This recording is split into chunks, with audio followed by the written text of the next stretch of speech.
Why do some people fall in love with you so quickly, so intensely? That's the question Marie-Louise begins with, not to dismiss the experience, but to explore what lies underneath its surface. Most of us believe that when someone feels magnetically drawn to us, it must be something we did: our charm, our kindness, our smile.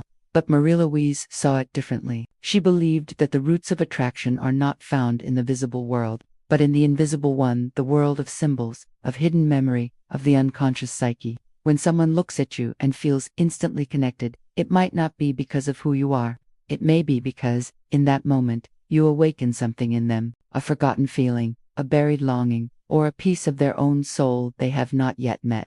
According to Marie-Louise, what we call falling in love is often the psyche reaching out to complete itself, and the person we fall for becomes the mirror, the carrier of something we've lost or never had. She didn't see this as deception, but as a form of psychological necessity. The psyche is always seeking wholeness, and one of the ways it tries to heal its own fragmentation is by projecting what's missing onto another. That's why some encounters feel like fate. That's why some people feel strangely familiar, even when you've only just met them. It's not destiny, it's recognition. Not of the person, but of the inner symbol they represent. This kind of love can feel overwhelming, consuming, even sacred, but it rarely begins with clarity. The intensity we feel isn't necessarily about the other. It's about the emotional charge attached to the image they've activated inside us. Marie-Louise believed that love is one of the psyche's most powerful strategies for transformation. It seduces us not with reason, but with meaning, and in that meaning, we begin to move toward or away, deeper or undone. So when someone falls for you, so quickly, so fiercely, ask not what you've done to deserve it. Ask instead, what part of their inner world have I awakened? Because you may not be the person they see, you may be a symbol in their dream, an echo from their past, or a missing piece they are unconsciously trying to reclaim. That's where love begins. Not with the facts of who we are, but with the mystery of what we represent. And Marie-Louise believed that if we want to understand love, we must first learn to understand projection and the deep archetypal longing hidden behind a single glance. Love is rarely about the other person. That was one of Marie-Louise's quiet, unsettling truths, not because she dismissed love, but because she understood it too well. When we fall for someone, we believe we are seeing them clearly, their eyes, their voice, their way of being in the world. We're convinced it's them we desire. But according to Marie-Louise, most of the time, that certainty is an illusion. What we're truly reacting to is not their essence, but what they awaken in us: a memory, a longing, a lost inner figure we didn't even know we'd been searching for. The moment of falling in love feels like recognition and instant connection, a sense of familiarity that can't be explained. Marie-Louise believed this was the psyche responding to something symbolic, something meaningful. It isn't about compatibility, it isn't even about chemistry. It's about resonance. The person before us stirs something already living within us, something buried deep and aching to be known. And in that stirring, we feel alive, seen, complete. But this kind of love is dangerous too, because if we don't know what we're projecting, we'll keep mistaking our inner world for someone else's reality. We think we're loving them, but we're loving a figure built from our own unconscious needs. That's why so many relationships begin in euphoria and collapse in disillusionment. We weren't loving the other. We were loving the reflection of a part of ourselves we hadn't yet owned. Marie-Louise often spoke about the ways we romanticize what we've disowned. A man who's disconnected from his feelings might fall in love with someone emotional, fluid, intuitive, not because of who she is, but because she carries what he has denied in himself. A woman, burned by rigidity and control, might be drawn to someone chaotic, wild, impossible to pin down, not out of choice, but out of need. The need isn't obvious. It hides itself in attraction, in desire, in the idea that this person will make me whole. And for a time, it feels like they do. But love based on projection cannot last. Not unless the illusion is broken gently, consciously, and replaced with something real. Something rooted in the truth of both people, not the fantasy of one. To love another person, Marie-Louise said, is to first see through your own projection. Only then can we meet someone as they truly are, rather than as a symbol of what we've lost. Real love begins when we stop using the other as a mirror, start taking responsibility for the image we see inside it. Until then, we're not really in love with them, we're in love with the part of ourselves we think they can return. What we call passion is often something else entirely. According to Marie-Louise, that lightning strike of attraction, the way your body stirs, the way your heart accelerates when someone enters the room's not always love. It may be the psyche sounding an alarm, or whispering an invitation. What feels spontaneous is rarely without origin. The unconscious has its own logic and its own agenda, and when it wants your attention, it doesn't speak in facts. It speaks in symbols, in feelings, in people.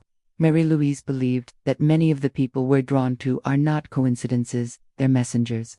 Not because of who they are on the surface, but because of what they represent in our inner world. Unresolved grief, unmet needs, forgotten dreams. These things don't simply vanish, they live beneath, waiting.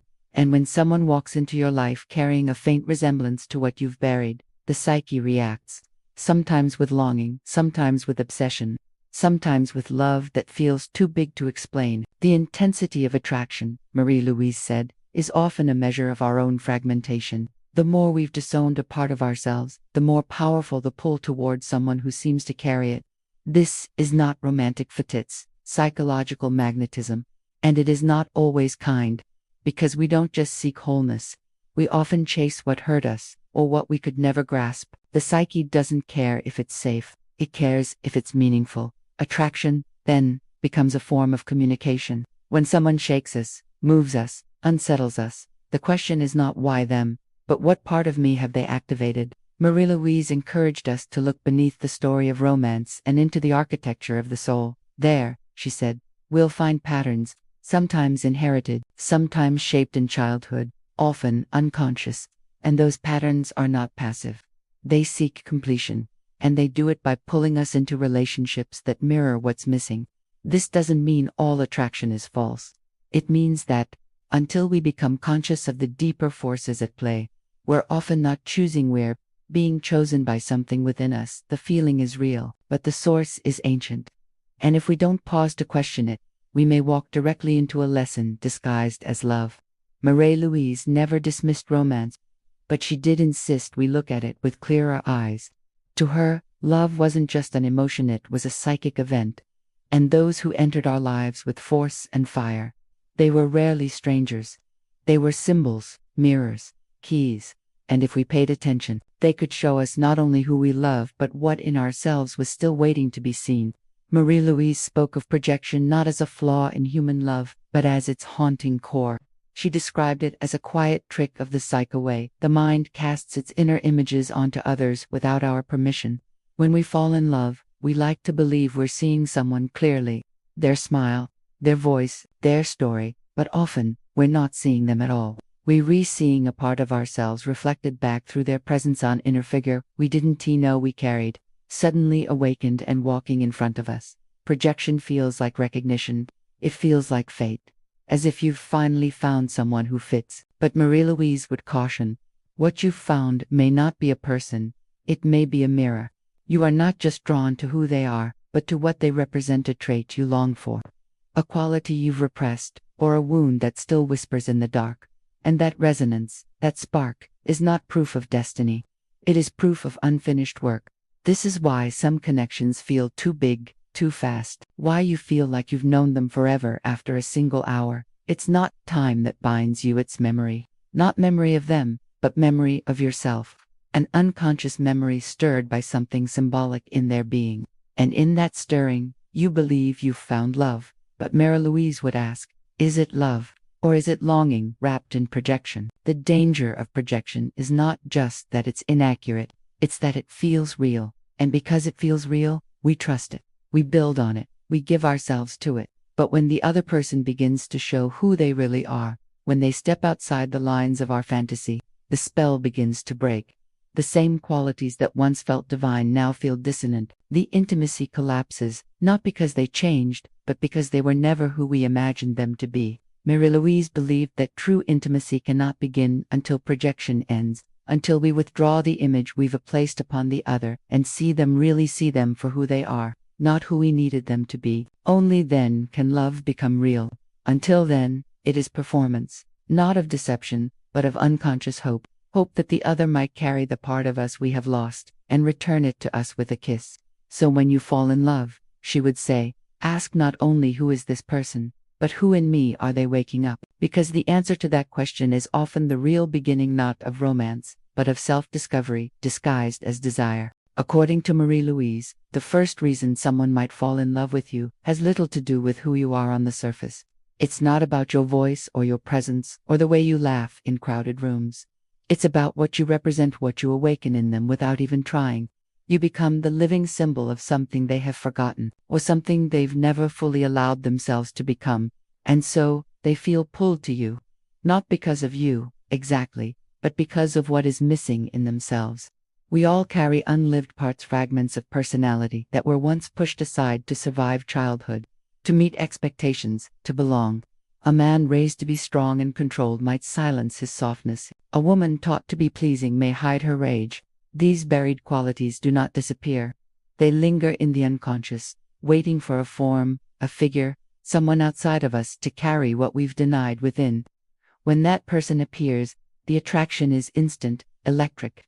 Not because they are the one, but because they are the one who holds what we've lost. They seem vibrant, mysterious, intoxicating, but what's truly stirring inside is recognition. The soul sees something, it needs freedom, courage, tenderness, wildness, and it wants to bring it home.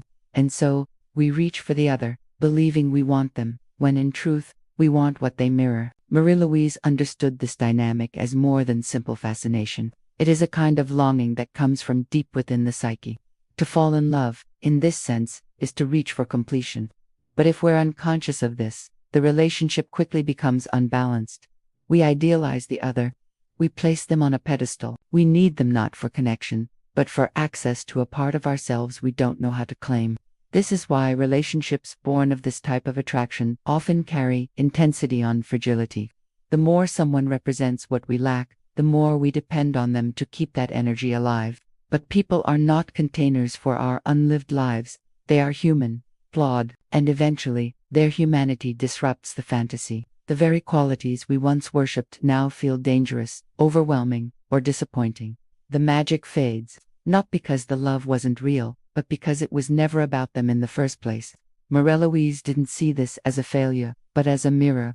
The moment the illusion cracks, we have a choice: to blame them for not being who we imagined, or to begin the work of integrating what we admired into ourselves. Because sometimes, love doesn't come to complete us. It comes to show us what we've left behind. And when we meet someone who embodies what we lack, they are not our missing piece, they are our invitation. According to Marie-Louise, the first reason someone might fall in love with you has little to do with who you are on the surface. It's not about your voice or your presence or the way you laugh in crowded rooms.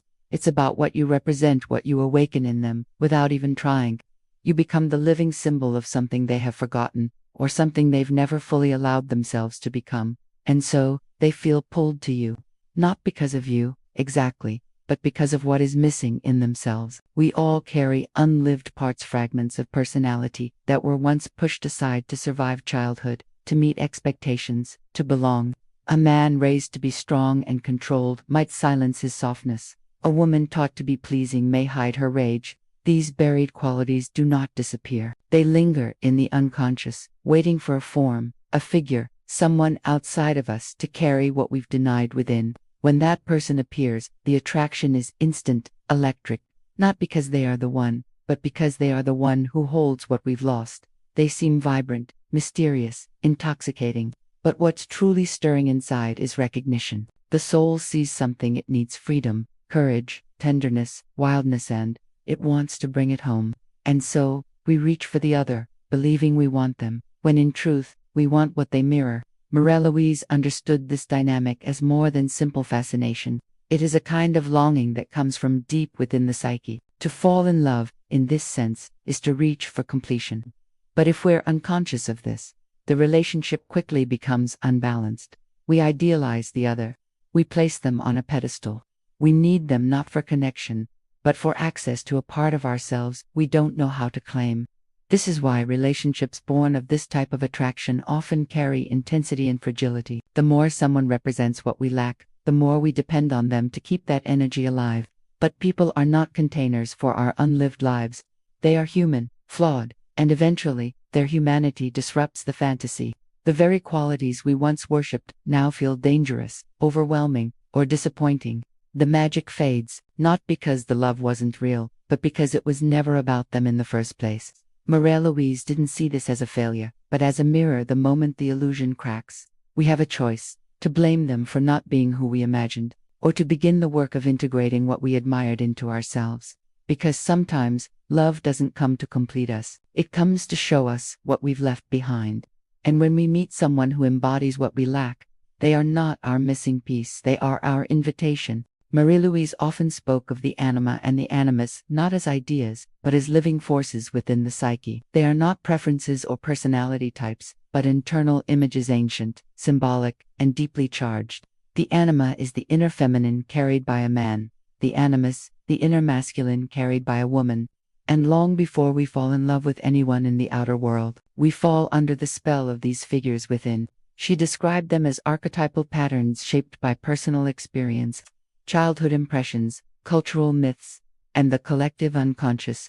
A man's anima may be tender, elusive, creative, or wild, depending on his inner landscape and early emotional world. A woman's animus may be strong, rebellious, wise, or cold, depending on what she has absorbed and suppressed. But either way, these figures become silent guides. They determine what we find magnetic, who we feel drawn to, and why. When someone appears who mirrors this inner image of and vaguely the attraction can feel immediate and overpowering. It's as if you've met someone you already know. A strange familiarity, a resonance that bypasses logic. You tell yourself it's chemistry, but Marie-Louise would call it recognition, not of the other person, but of something deep inside you responding to its own reflection. The anima and animus do not ask permission. They operate in dreams, fantasies, and sudden infatuation. You might fall in love with someone who makes no rational sense to your waking mind, yet you feel it with your whole being. That is the force of an archetype. It carries emotional weight beyond the personal, and that weight can distort reality. Marie-Louise warned that when we are unconscious of these inner images, we become vulnerable to them. We meet someone and hand them a script they never auditioned for. They are not themselves in our eyes. They are the anima, the animus, the figure we've carried in shadow for years. And once they step outside that role, we struggle to understand what's happening. The enchantment fades, the connection falters. The love begins to feel confusing, unstable, even false. But the failure is not in the feeling, it is in the forgetting. We forget that much of what we see in the beloved was never theirs to begin with. It was always ours. For Marie-Louise, the anima and animus were not to be rejected, but integrated. They are parts of the self that long to be known, not projected. And when we begin to recognize these figures within us, when we take back what we've placed onto others, we begin to love, not through illusion, but through presence, not through fantasy, but through awareness. And in that awareness, love becomes something new, not the chase of an ideal, but the meeting of two whole selves, each carrying their own mystery. Sometimes, the connection is so sudden, so complete, it feels like destiny. You meet a stranger, and something ancient stirs inside them. It's not what you say, it's not even what you do, it's what you activate. Marie-Louise understood this with haunting clarity. She knew that love at first sight is often not about the person in front of us, but about the archetype they awaken within. And when you match someone's unconscious inner image, the attraction doesn't come gently. It arrives like a wave, sweeping reason aside. You might become the voice they've heard in their dreams, the gaze they imagined as a child, the shape of something that's lived inside them for years without form.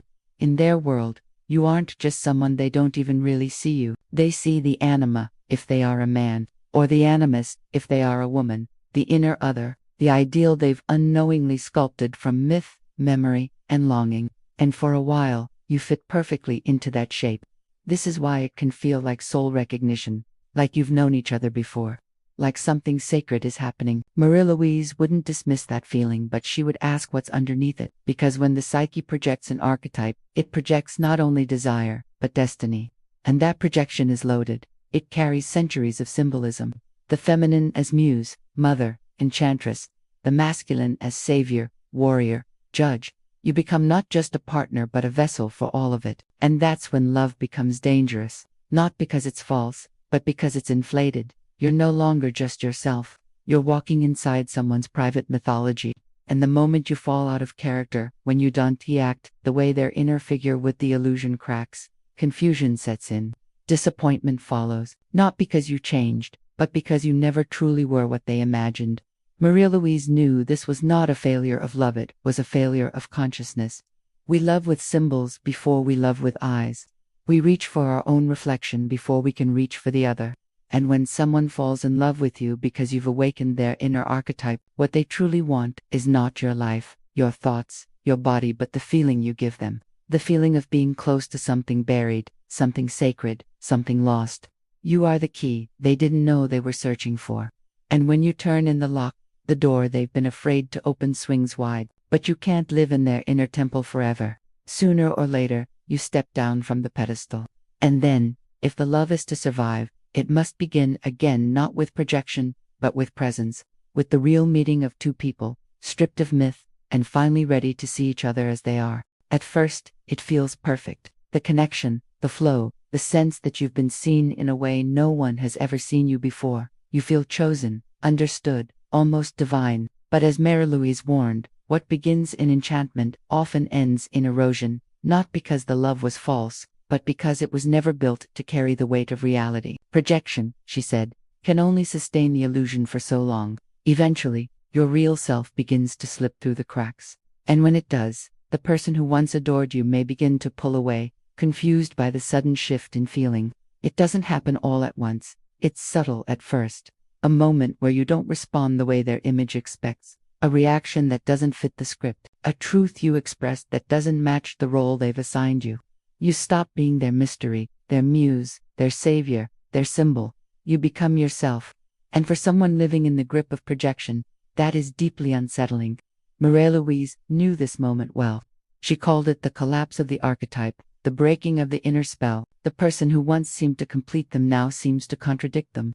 The qualities they fell in love with become too much, too little, or simply wrong. What they adored becomes what they resent, and you begin to feel it too. That slow unraveling, that loss of being seen. It is painful, not just because the relationship shifts, but because a dream is ending.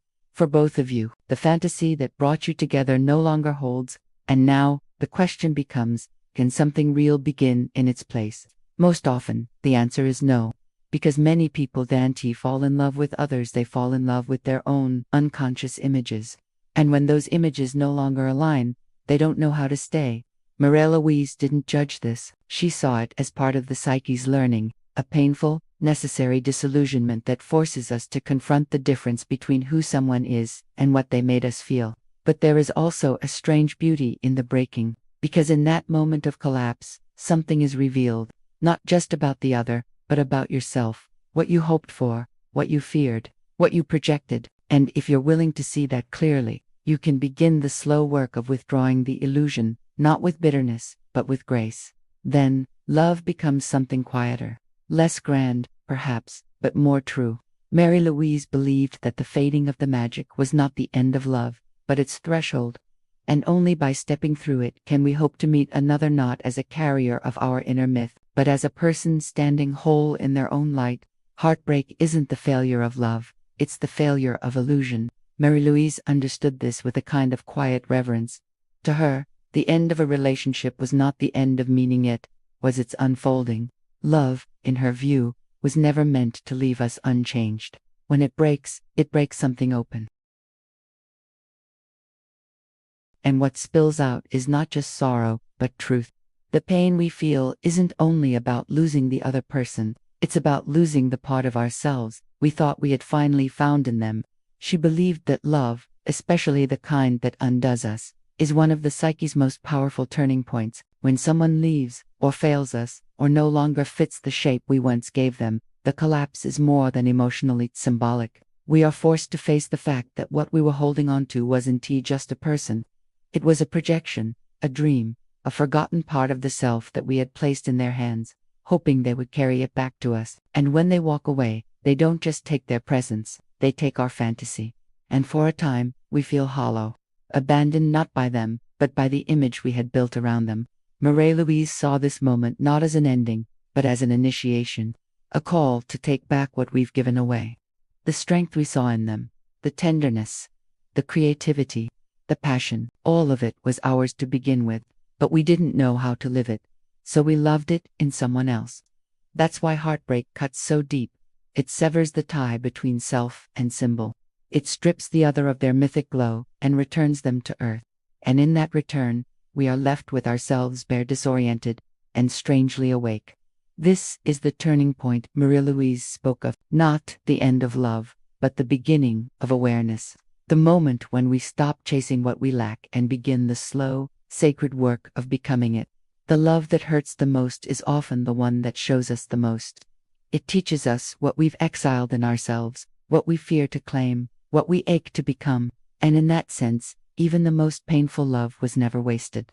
It was always guiding us, not to the other, but back to the self. Marie-Louise did not ask us to stop loving. She asked us to love consciously, to see in each heartbreak the echo of an invitation, to grow, to integrate, to become whole. Because when love breaks us, it's not trying to destroy us. It's trying to reshape us into someone who no longer needs to search outside for what they've carried inside all along. According to Marie-Louise, the real purpose of love isn't to complete us, it's to wake us up. The longing we feel when we fall for someone isn't just about them. It's the soul remembering what it has lost. And for a while, we believe they are the answer. We believe that if we can hold on to them, keep them close, we'll be whole again. But Marie-Louise knew this is where most love stories go wrong, not because they're false, but because they're unfinished. We enter relationships carrying ancient hopes, hopes that someone else will finally heal what we've carried in silence, that their presence will soften what's been hardened, that their love will erase our doubt. And when we believe this, even without knowing it, we give away the parts of ourselves we're afraid to claim. We let the other become the container for our lost pieces. And as long as they hold that role, we feel safe, we feel loved. But we are also bound. Marie-Louise called this a detour. A necessary one, maybe, but a detour all the same. Because true healing, she said, only begins when we stop chasing completion through someone else. The love that liberates us is not the one that fills us, is the one that shows us where we are empty. And instead of running from that emptiness, we begin to listen to it. We begin to understand that what we admired in the other was always a reflection of something inside us, waiting to be born. This is the path of individuation, of becoming whole from within. It doesn't mean we stop loving. It means we love differently. We stop using others as substitutes for our own wholeness. We stop expecting them to carry the weight of our unlived life. And instead, we begin to carry it ourselves. The love that survives this shift is quieter, but stronger. It no longer needs to possess or prove. It no longer clings out of fear. It sees the other not as a missing piece, but as a companion on the same journey. Two people, each doing the work of becoming, meeting in the space where projection ends and presence begins. Marie-Louise never asked us to be perfect. She simply asked us to be aware, to recognize the ways we project, the ways we idealize, the ways we lose ourselves in the fantasy of the other. And then, with gentleness, to begin returning to ourselves, because in that return, love changes. It becomes something rooted, something true, not an escape from the self, but a bridge back to it. And across that bridge, something real can finally meet us, not to complete us but to walk beside us. In the end, Marie-Louise reminds us of something difficult and freeing all at once. People don't fall in love with you for who you are.